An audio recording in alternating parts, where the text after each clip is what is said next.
Hello, everybody out there, and welcome to another episode of the Talk That Talk Show with me, Barry Holmes. And we're here for our 144th episode of the Talk That Talk Show.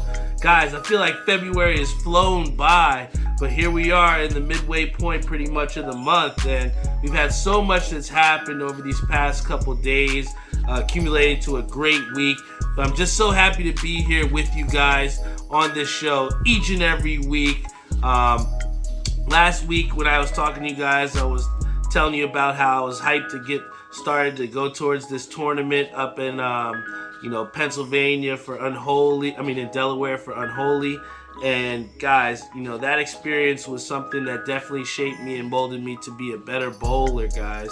One of the things that I definitely wanted to talk to you guys about was the fact that I had done 3 sets like I told you that I wanted to, and that was big for me because, the last time that I was at Unholy, I'd only done 1 set, and it wasn't exactly my best set. And, coming into this, I really wanted to do so much better and, prove the progress that I've made over this past year. And the first set, the partner that I had, David Lee, shout out to him, he shot a 300. It was so inspiring, again, to have yourself who wasn't bowling exactly your greatest, but it didn't hinder the person I was bowling with, and he was able to bowl a 300. So I was just so happy for him, but it wasn't my best set. Then going into the second set with my father, I felt a little bit more comfortable, had a better set, but wasn't exactly my best again. But, the third set in 5 games, I wound up shooting 1057.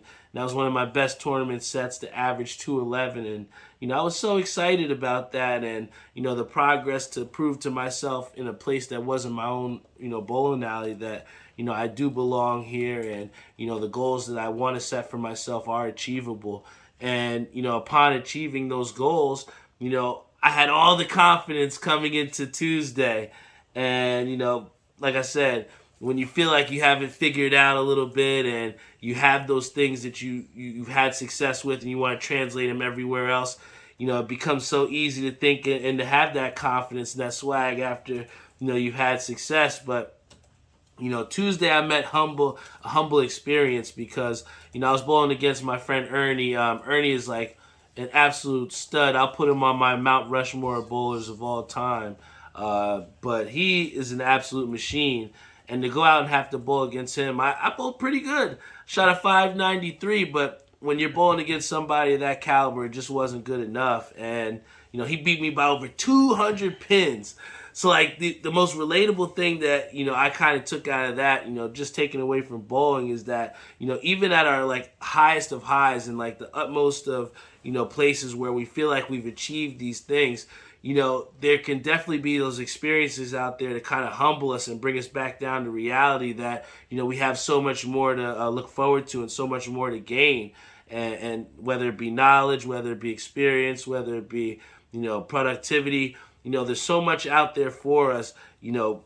Just don't let those wins that we have keep us complacent. And, to stay hungry, I'm happy to go into an event tomorrow at Strathmore Lanes with my team DIY. And I was just so hyped because, this team is the first time I feel like with a UBA franchise, I've felt like a team. It's one thing when everybody has on the same jersey, but it's something to be a team and to have that cohesion. And we had a situation where my boy Rob, shout out to Rob, he was picked to be one of our top 9 to go into this tournament tomorrow. And, he showed, the utmost selflessness as far as being a teammate to where he said, hey, I don't exactly feel comfortable bowling at this lane. And instead of just taking the slot and, putting the team on his back where he didn't feel comfortable, he wound up saying to our captain, saying, hey, I need to get switched out. You think your brother could maybe bowl. And my brother was itching an opportunity to represent the franchise in a tournament, at a tour stop. And for him to be able to get that opportunity from my teammates' selflessness, it's something that always makes us all have to see the bigger picture and see the bigger sacrifice it takes. Like when you're in a team and when you're with all collective trying to achieve the same goal. More often times than not, you will achieve that goal if everybody's on the same page. And a lot of times when we see, teams struggle, or we see the separation between success and teams for years and years, it becomes everybody being on that same playing field and being on that same level. When you don't have, your teammates out there to have your back, who can you count on when you need to get it done? So I was just so happy to see a teammate like Rob, show that selflessness to give my brother an opportunity to show who he is as a bowler. And, that's some of the things that I just truly enjoy from the sport of bowling, on a weekly, daily basis of trying to learn and understand experiences and take them and try and put them where it makes sense for me to be positive for the next day moving forward. And, after, a long week of bowling, I was completely shocked at, the trades from the NBA and everything that had happened. And guys, if you didn't know what happened, there were some blockbuster things.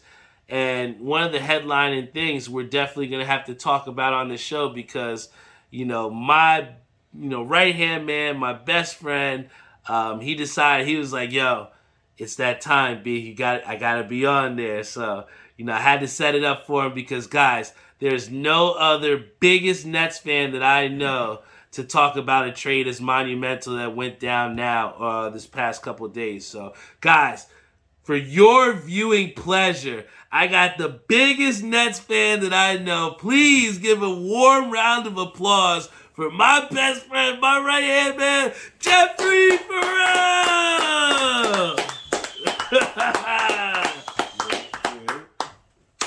Good, Jeff. It's good. Oh man, I tell you what, he inspired me to throw on the black Mets jaw when he came out with the colors, man. We gotta represent. Hell yeah! Hopefully they end the lockout soon, man. I'm trying to watch some baseball, but I definitely want to get into it. Jump right in, man. We brought you on here. You're the Nets connoisseur. For the people out there, can you tell them about the trade that happened just now, man, with your Nets? So pretty much the trade that was rumored to happen finally happened. Ben Simmons for James Harden, and they also sweetened it up with Steph Curry and Drummond. So I think that was a good trade for the Nets. Yeah, I think that, with what the Nets gained is they gained a guy in Ben Simmons that we don't exactly know what he is 100% capable of at the moment, but it's better than losing James Harden for nothing, wouldn't you say? Oh, that's a big fact. Honestly, I didn't think he wanted to leave at first, but you could just see out there his effort level wasn't there. He wasn't trying hard. So why do you want somebody on your team that doesn't want to be there? That doesn't make sense. Facts. And, we've seen that in the Knicks with the Porzingis situation where he didn't want to be there. We've seen it before where, Melo had expressed his concerns with, being there. It's been something that has kind of happened in New York, and now we've seen it with Julius Randle. So, why do you feel like it is so hard for these athletes to play in New York? Pressure, man. The media is rough. I showed you the press conference with James Harden. They asked him the same question twice. Yeah. And you could just tell he was frustrated. I don't know. You gotta have tough skin to be in New York, a sports athlete. Not even just a basketball athlete. Even with the Mets players, Francisco Lindor had the media on his back all season because he signed that big contract and didn't do nothing. So you're 100% right across the board for New York sports where, it's difficult for these guys. But, what we saw was with Brooklyn, they brought in KD, Kyrie, and James Harden to be that big three that we have never seen before. And I'd asked you before, but just how many games did we actually get to see where they all played together? 16.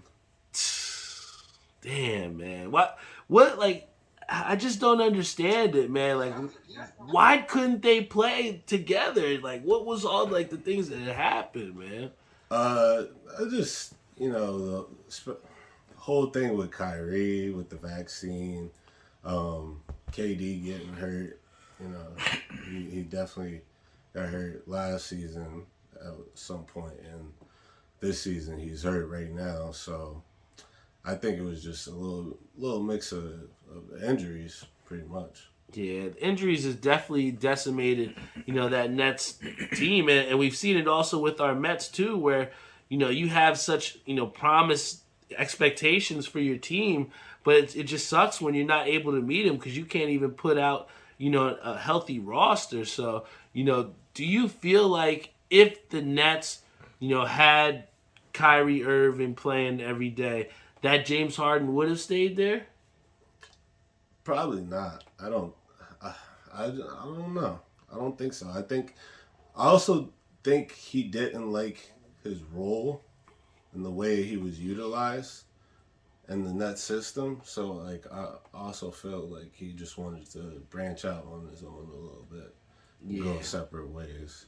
Because I feel like when he was in Houston, he was kind of just that lighted up machine, and I kind of feel like D'Antoni, even though they didn't win the chip, it kind of brought out of him that like scoring point guard mentality, and we saw that kind of greatly reduced down there when he's in Brooklyn with KD, and maybe that does play to what you're saying about that reduced role kind of in a way. But do you feel like with the way James Harden has now pushed his way out of Brooklyn that he is the problem in these situations? I mean, he better hope it works out in Philly. That's all I'm going to say. Because man's legacy is on the line. Facts. I mean, this is 2 franchises now that he's pushed his way out of, man. And especially to be able to go to the finals with KD before and Russell Westbrook. He's had his opportunities, man. But, on the Philly side of this trade, you see that they get a James Harden.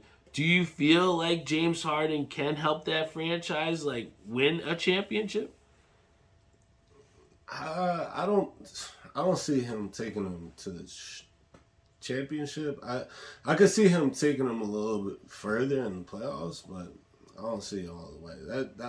That team, like from top to bottom, like it goes as far as Embiid takes them. Now, some people do say that Embiid has been playing at an MVP level. Granted that this does work, do you see that James Harden would re-sign with Philly at the end of the year?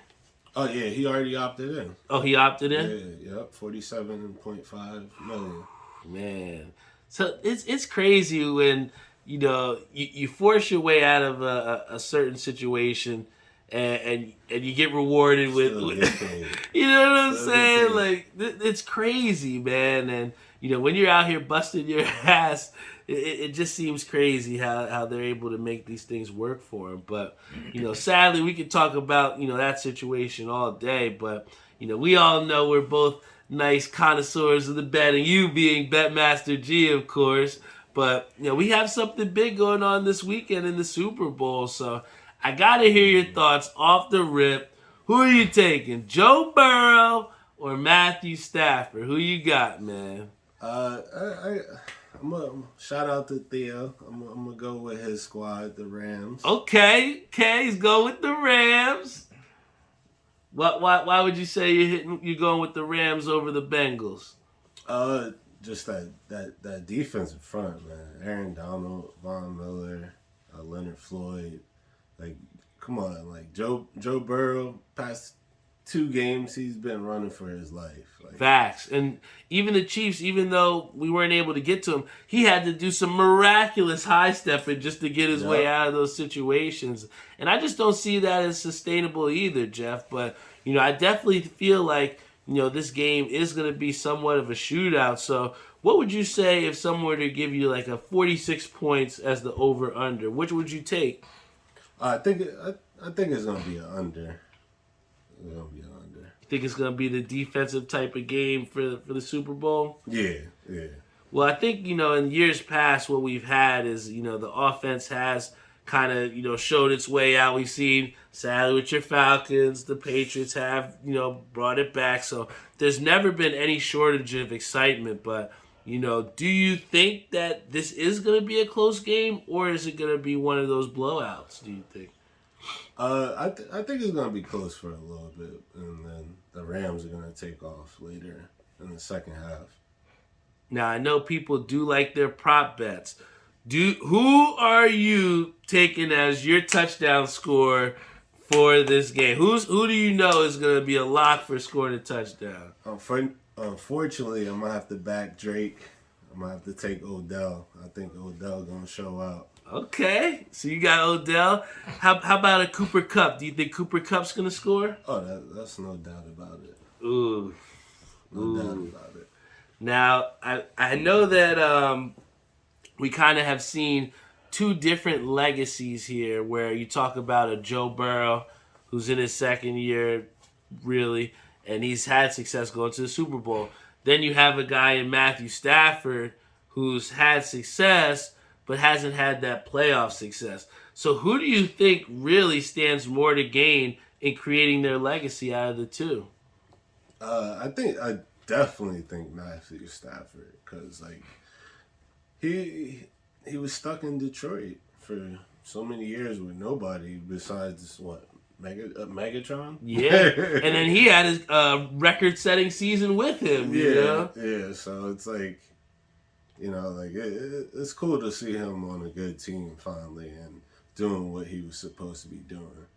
Yeah, but, I feel like Burrow's gonna be back in the playoffs. Maybe not the Super Bowl, but he's gonna be back in the playoffs. Yeah, and I think that if you had to talk about bigger legacies to gain, I think that a Super Bowl win for Matthew Stafford, I think that kind of solidifies him in the Hall of Fame. Because I think before you kind of could say that with the stats and what the numbers that he's kind of had, it'll put him in the conversation, but nothing definitive, right? Would you say that a Super Bowl win would make Matthew Stafford a Hall of Famer?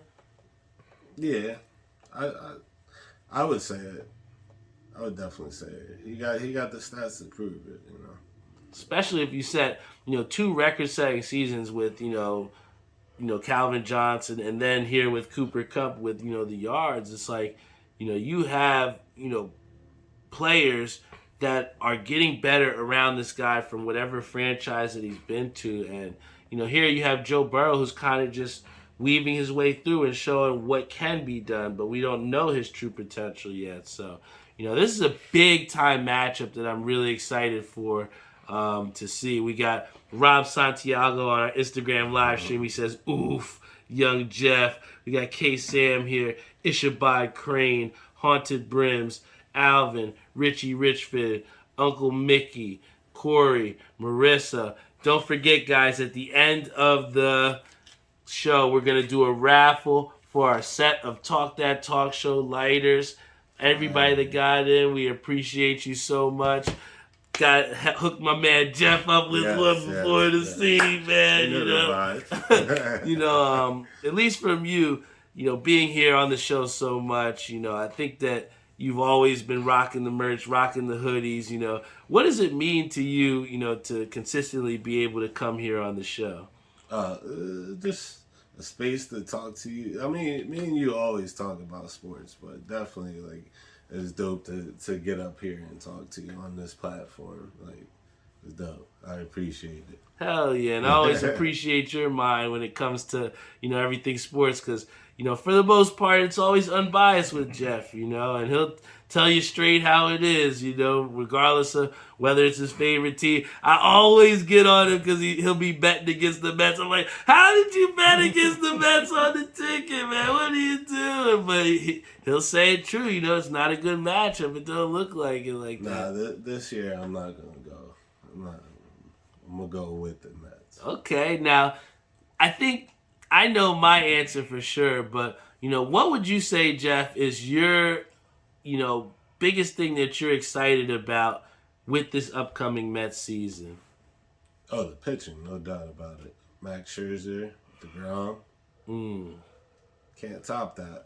Yeah, I definitely have to agree. I was going to say Max Scherzer for sure. I think that we've been, kind of, lucky to have such great pitching where you have, Matt Harvey before he kind of, stunk it out. But you had a Noah Syndergaard. You had the pitchers like a Marcus Stroman as well, too.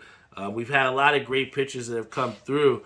But, I think that we've never really had someone on the caliber that it is a Max Scherzer. So, what do you think that, having him truly come to the Mets, will that make us a contender? I think so. I mean, also, I think that our hitting all around is just better this year. It definitely is. So, I feel like the combination, because the pitching's always been there. It's just like the hitting hasn't been consistent the way it should be.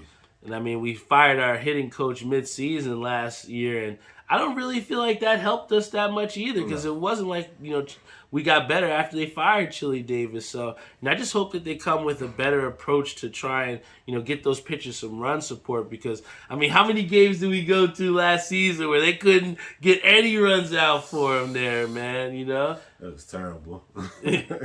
But, I do appreciate you always coming here on the show and rocking out with us, man. But, I think that, we kind of definitely have to talk about this, because Geoff was one of the very first people, guys, that was on it for me about watching Power. He was always like, yo, B, you gotta watch Power. This is like the dopest show. So, for people out there, because there's a lot of people, Geoff, that don't watch it and haven't watched it before. So, from me as someone who you kind of put on, and I've been addicted ever since then. I'll be calling him Sunday morning, and it'll be like 8 a.m. Like, did you watch it? Mm-hmm. Of course, B. But, for those people out there, why do you feel like, Power is so dope, or why they should watch it if they haven't watched it yet? Because I feel like it always has you on the edge of your seat. You're always expecting one thing, and I don't know, just I forgot the lady's name, the producer, Kim. I forgot her last name, but she just produces a great show.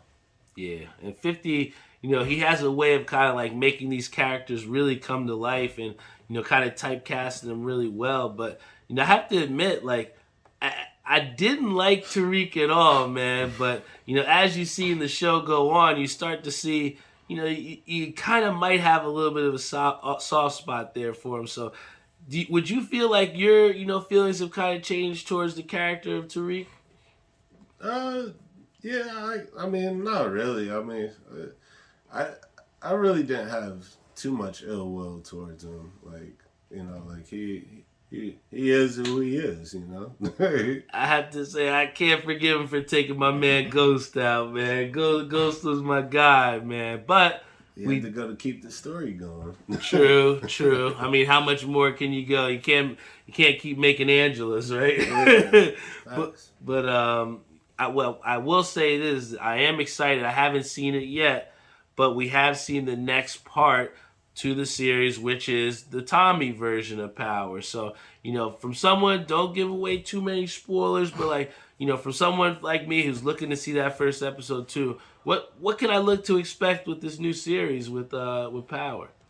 Man, it's along the same lines as the other shows, just that power grittiness. Yeah. It's like, oh shit, he just got bodied. And you'll be like, yo, how did this even happen? And, Doc was, listening in and watching, and, she was able to, pick up right where, it was. And she hadn't seen all the series before. So I think that's the thing for me that makes it, as good, or, something that was a kind of a must-watch, kind of like Squid Game, because it seemed like every episode, like you said, just kept getting bigger and bigger, and you could pick up from it from anywhere, and I think that, it makes it, like you said, she produces a big show, good show, and I'm always excited to watch it every week, man. But, I think that, like I said, it's always been good to have you here on the show. You've also always been a fitted connoisseur guy yourself, too, where it comes to, rocking your hats. But I'm going to tell you, I did it before with Lou. We're kind of going to do this little thing where you can say hot or not. All right, so I'm going to show you the one hat that I was able to get from Hat Club. This was my actual Mets selection. So you're a Mets guy, so you got to tell me your honest opinion about this great outdoors Mets two-tone. Got the olive brim, the blue crown, the 40th anniversary with the tan undervisor here, and accented with the spinning, might I say the spinning compass here on the top here. So Geoff, honest opinion, what are your thoughts about this hat right here, this great outdoors Mets hat? That's tough. Have you seen anything like it here before, man? Yeah, I think me and Rob were talking about something like this. That just dropped. It's a capsule drop, right? Nah, this is actually Hat Club. This is a Hat Club. Yep. Hey, they came with some heat here, man, especially with the flat batterman in the back, man. Yeah. So, we got to get your honest opinion. What is it, hot or not? That's tough. He says tough. So we got one more here review for you before we get into the raffle, Geoff. I've been kind of getting through these different beers, kind of dabbling with them as I've gotten back from bowling here and there. But I got two beers here for you. I'll try one, you try the other. We got the Southern Tier yet again, but this time we got the New Haze Smoothie IPA. And then we got the 8 days a week, infinitely drinkable. This one is a blonde ale. So which one are you thinking about having here, Geoff? Definitely the hazy IPA. Oh, fine. So here, you'll have that one, and I'm going to try the 8 days of the week here. Got a cup here for you if you want to pour it in. We got to make that beer breathe, right? Yeah, big facts. Man, always appreciated, having some beers with you, man, even before the college days, but we've had plenty of beers, man. I tell you what, anytime, always appreciate hanging out with you, bro, even on the Xbox every single day. What would you say is like, at least for those people that don't know about our lobbies with the Call of Duty every single day, just how much do you look forward to playing Xbox with us on the box, like with the guys like Reese and Theo and Twan? What do you think about that? It's hilarious. Straight jokes. It's like every single day is just like, non-stop jokes. And I tell you what, one of the games that we play the most is the Call of Duty. Do you see us eventually, venturing off to a different game or nah? Nah, not for a little bit.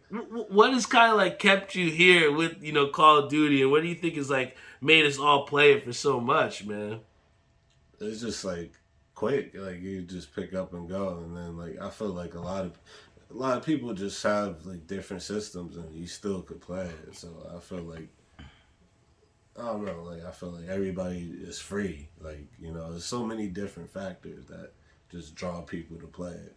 That's a fact, man. Well, hey, I appreciate every time I get to play Call of Duty and get wins with you here. Cheers up. So let's cheers up and let's review this Southern Tier here.